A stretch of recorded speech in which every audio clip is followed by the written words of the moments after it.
رات ہی میں آپ کو دل میں یہ ارادہ کرنا پڑے گا کہ ہاں مجھے کل روزہ رکھنا. اگر یہ ارادہ کر کے آپ سوئے تھے اور صبح آپ کی نیند نہیں کھل پائی سحری میں، تو بغیر سحری کے بھی آپ کا روزہ ہو جائے گا. روزے کی حالت میں تھوک نگلنا کیسا ہے؟ آٹومیٹک نیچرلی طور پہ اگر کچھ تھوک آپ کا حلق کے اندر چلا جاتا ہے تو کوئی حرج کی بات نہیں، لیکن جان بوجھ کے اپنے منہ میں ڈھیر سارا تھوک بنانا اور اس کو نگلنا یہ مناسب بات نہیں. یہ جو ہے اخلاق کے بھی خلاف بات ہے. ایسا نہیں کرنا چاہیے. بہرحال اس سے روزہ تو نہیں ٹوٹے گا مگر ایسا کرنا ٹھیک نہیں. کیا روزے دار روزے کی حالت میں بیوی کا بوسہ لے سکتے ہیں؟ لے سکتے ہیں، مگر ایک شرط کے ساتھ کہ انسان کو اپنے اوپر کنٹرول ہو. پتہ لگا کہ بیوی کا بوسہ لینے گیا اور ناپاک ہو گیا تو مسئلہ ہو جائے گا. پھر وہ ایک روزہ ہی نہیں جائے گا، اس کو 60 روزہ رکھنا پڑ جائے گا، یا 60 مسکینوں کو کھانا کھلانا پڑ جائے گا، یا لگاتار 2 مہینہ اس کو روزہ رکھنا پڑے گا، تو وہ بہت بھاری پڑ جائے گا. اس لیے جو انسان اپنے نفس پر کنٹرول کر سکتا ہے اس کو اس بات کی اجازت دی جا سکتی ہے، اس سے روزہ نہیں ٹوٹتا ہے. ٹھیک ہے. جو شخص کسی بیماری کی حالت میں روزہ نہ رکھ سکے تو اس کا کیا مسئلہ ہوگا؟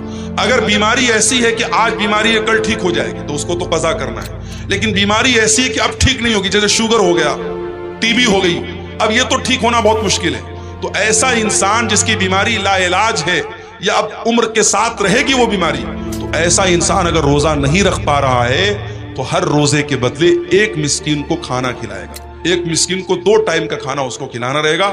بہتر یہ کہ کھانا کھلا دے یا 2 ٹائم کے کھانے کا جو اناج ہے وہ اناج دے دے.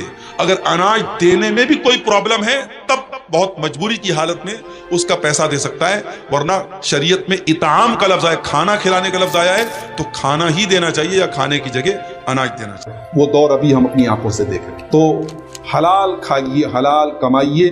حلال کھانے اور کمانے سے بھی انسان کو سکون ملتا ہے. اور 7ویں چیز محترم ناظرین یہ ہے، اگر ہم چاہتے ہیں کہ ہمارے دل کو سکون ملے تو 7ویں چیز یہ ہے کہ آپ اپنے انجام کو یاد کریں، موت کو یاد کریں. کبھی کبھی قبرستان جایا کریں، اپنے رشتہ داروں کے مرنے پر اس انجام کو اپنے اوپر فٹ کر کے سوچیں کہ یہ انجام ہمیں بھی دیکھنا ہے. یہ وہ چیز ہے جو دنیا کی لذتوں سے ہمارا رشتہ توڑ دیتی ہے. اللہ کے پیارے نبی صلی اللہ علیہ وسلم نے صحیح حدیث میں فرمایا، اکثروا ذکر ہادم اللذات، لذتوں کو توڑ دینے والی چیز موت کو یاد کرو.